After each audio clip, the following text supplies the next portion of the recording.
Hello everyone, I am Neelam from right to education. आज मैं आपको क्लास 6 सामोदनी का लेसन 8 उत्तराखंड से इतिहास कार्य के अभ्यास प्रश्न कराऊंगी। पहला प्रश्न देखते हैं स्टूडेंट्स। शिव प्रसाद डबराल चारणक का अभवत। शिव प्रसाद डबराल चारण कौन थे? तो वो क्या क्या थे वो सब हमें यहाँ पर लिखना है। मीन्स शिव प्रसाद डबराल चारण प्रख्यात साहित्यकार, संपादक, पुरातत्ववेद, इतिहासकार, ज्योतिविद, भाषाविद, प्रधानाध्यापक च अभवत। वे प्रसिद्ध साहित्यकार, संपादक, पुरातत्ववेद, इतिहासकार, ज्योतिष और भाषाओं के ज्ञाता तथा प्रधानाध्यापक च प्राचार्य थे। दूसरा है हमारा स्टूडेंट्स, चारणस्य जन्म कदा अभवत। चारण का जन्म कब हुआ? चाणक्य से जन्म में 1912, मैंने ब्रैकेट में 1912 दोबारा से लिखा है स्टूडेंट्स, क्योंकि कुछ लोग हिंदी में समझ नहीं पाते हैं। तमे ख्रीष्टाब्द शब्दों नवंबर मासस्य द्वादश दिनांके अभवत। चारण का जन्म 1912, इसमें ख्रीष्टाब्द शब्दों का मतलब है स्टूडेंट्स ईस्वीया सन से हैं। नवंबर मास में 12 तारीख को हुआ था। शिव प्रसाद डबराल स्वस्य चारण नाम्य कथम सार्थकम अकरोत्। शिव प्रसाद डबराल ने अपना चारण नाम किस प्रकार सार्थक किया? तो किस प्रकार सार्थक किया? क्योंकि वो लगातार पुरातात्विक भ्रमण करने से उसका नाम चारण नाम सार्थक हुआ, क्योंकि वो बहुत ज़्यादा घूमते थे। तो चारण का नाम क्या होता है? पहले बताया था आपको, जब पाठ का सार बताया था कि इसका मतलब पैर होता है, और वो ज़्यादा घूमते थे, इस वजह से उसका नाम चारण पड़ गया।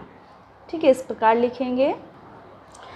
शिव प्रसाद डबराल वीर रस प्रधान काव्य लखनेन पुरातात्विक भ्रमण कृत्वा च सबसे चारण नामे सार्थकम अकरोत्। वीर रस से प्रधान काव्य लिखने तथा लगातार पुरातात्विक भ्रमण से उनका नाम चारण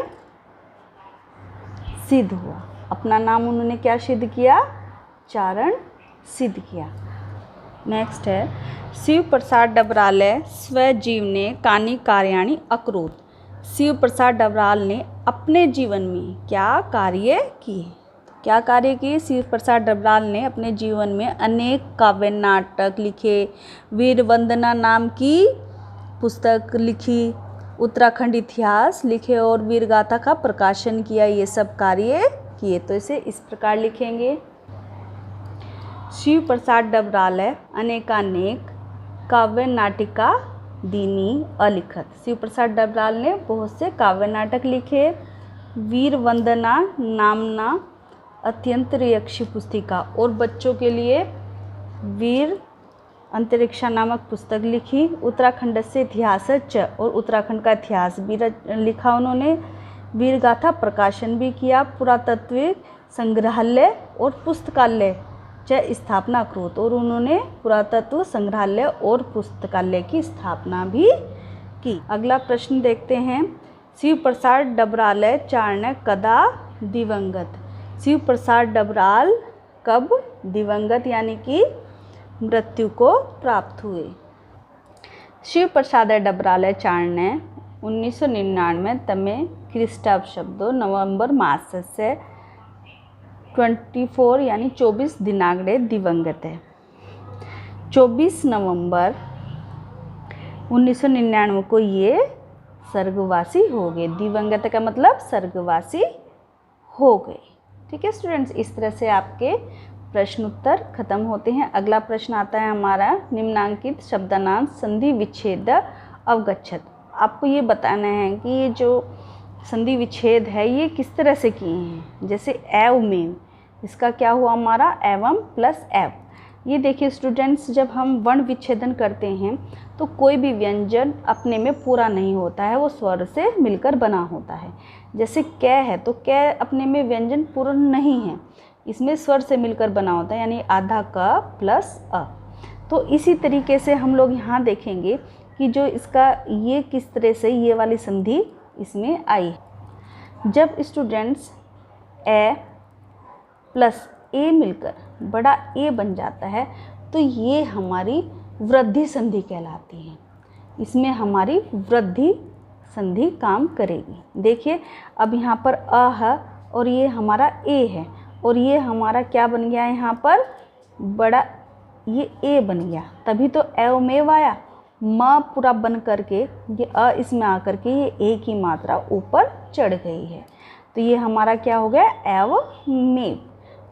सेकेंड है अनेकानेक बराबर अनेक प्लस अनेक कैसे आया। आप देखिए इसका हम लोग वर्ण विच्छेदन करेंगे तो क्या होता है स्टूडेंट्स कि जब छोटा आ हो प्लस बड़ा आ हो या बड़ा आ हो प्लस बड़ा आ हो, ठीक है, या आ हो प्लस आ हो, ये मिलकर हमेशा बड़ा ही अक्षर बनता है, हमेशा बड़ा ही अक्षर बनता है, तो इसको हम लोग दीर्घ संधि कहते हैं।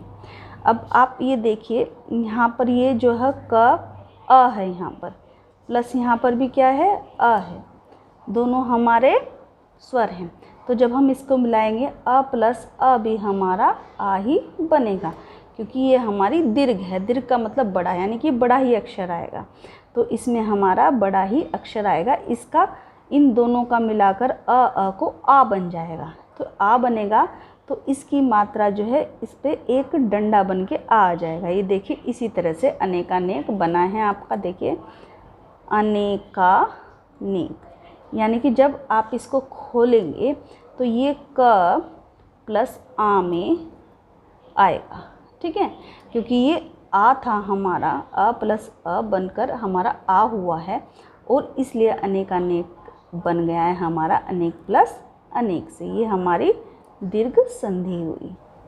देखिए पुस्तकालय, पुस्तक जमा आलय, इसमें भी हमारी दीर्घ संधि ही काम करेगी।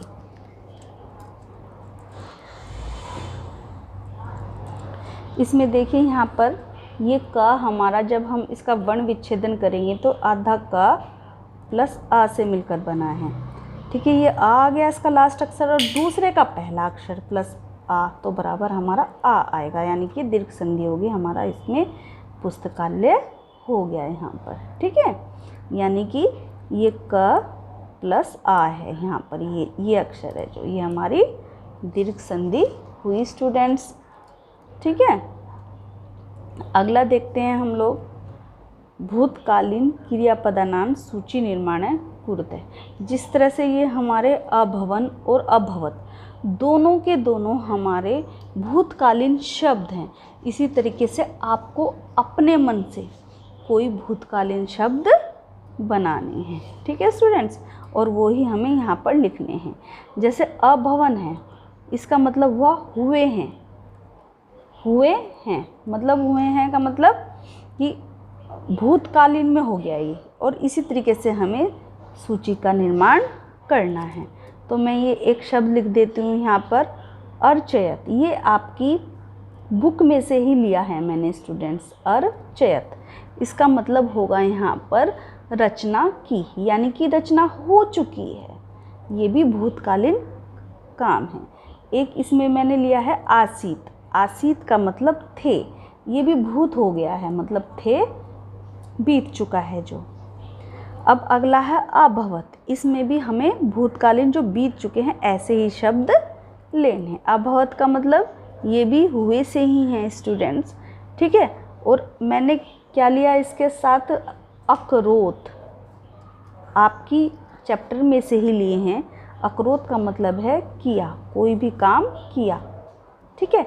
ये सारी हमारी क्रियापद हैं सारे के सारे, जो हमें काम के करने का होना बताते हैं। फिर मैंने इसका अकरोत लिया और यहाँ पर ले लिया मैंने अलभत, ठीक है। अलभत का मतलब ली, ठीक है, कोई भी चीज़ मैंने ली या की। इस तरह से आपके भूतकालीन शब्दों की ये सूची बन गई है। नेक्स्ट लास्ट प्रश्न है स्टूडेंट, इसमें पाठस्य घटनाक्रमानुसारेण पंक्ति निर्धारित है। मतलब जो पाठ में जो आपने पढ़ा है पाठ, उसमें जो भी घटना नियम से हुई है, मतलब जो पहले हुई है फिर उसके बाद हुई है उसके बाद हुई है, आपको ये लिखना है। 4 घटनाएं दी हैं। अब आप देखेंगे इसमें पहला है अतएव जने एतम एनसाइक्लोपीडिया ऑफ उत्तराखंड से अपि उच्यते, इसलिए लोग उन्हें एनसाइक्लोपीडिया ऑफ उत्तराखंड भी कहते थे। दूसरा है स एक विशंत खंडेशु उत्तराखंड से इतिहासम अलिखत, उन्होंने एक विसंत मतलब 21 खंडों में उत्तराखंड का इतिहास लिखा। अस्य पिता कृष्णदत्त डबराल कर्तव्यनिष्ठ प्रधानाध्यापक आसीत, उनके पिता कृष्णदत्त डबराल कर्तव्यनिष्ठ प्रधानाध्यापक थे। उत्तराखंड रत्न प्रतुषता धरा असी, उत्तराखंड रत्नों को जन्म देने वाली भूमि है। अब आपने देखा होगा कि पहला ही शब्द हमारा उत्तराखंड को रत्नों से जन्म देने वाली भूमि है, यहाँ से शुरू हुआ था। फिर उनकी जीवनी थी चूँकि, तो फिर उन्होंने उनके पिता का बताया था। पहले तो शिव प्रसाद डबराल क्या थे, साहित्यकार और पुरातत्ववेदा, ये बताया था। फिर उनका बताया था कि उनके पिताजी भी कर्तव्यनिष्ठ प्रधान अध्यापक थे। तो दूसरे नंबर पे आएगा हमारा अस्य पिता कृष्णदत्त डबराल कर्तव्यनिष्ठ प्रधानाध्यापक आसीत। ठीक है। फिर स्टूडेंट्स इन्होंने क्या किया कि वह 21 खंडों में उन्होंने उत्तराखंड का इतिहास लिखा था। ये आपका तीसरे नंबर पे आएगा। और जब ये सब कर लिया उन्होंने, लास्ट में लोग बाग उन्हें क्या बोलने लगे, एनसाइक्लोपीडिया ऑफ उत्तराखंड। तो ये हमारा 4th में आएगा। स्टूडेंट्स हमें पहले इस तरीके से लिखना है, ये लिखना है, दूसरे पर ये लिखना है, तीसरे पर ये लिखना है, चौथे पर ये लिखना है। मैं लिखकर बता देती हूँ आपको। ये देखिए, आप घटनाक्रम को इस तरह से लगातार लिख लेंगे। उत्तराखंड से रत्न प्रसूता धरा अस्ति, अस्य पिता कृष्णदत्त डबराल कर्तव्यनिष्ठ प्रधानाध्यापक आसीत, स एक विशंति खंडेशु उत्तराखंड से इतिहास लिखा। और जब ये सब काम कर लिया तभी आप लोगों का भी कुछ ना कुछ नाम पड़ता है जिसमें हम विशेष होते हैं। तो उनको क्या बोला गया, जिन्होंने एनसाइक्लोपीडिया ऑफ उत्तराखंड नाम से पुकारा। इस तरह से आपकी प्रश्न अभ्यास प्रश्न खत्म होते हैं स्टूडेंट्स। Thank you.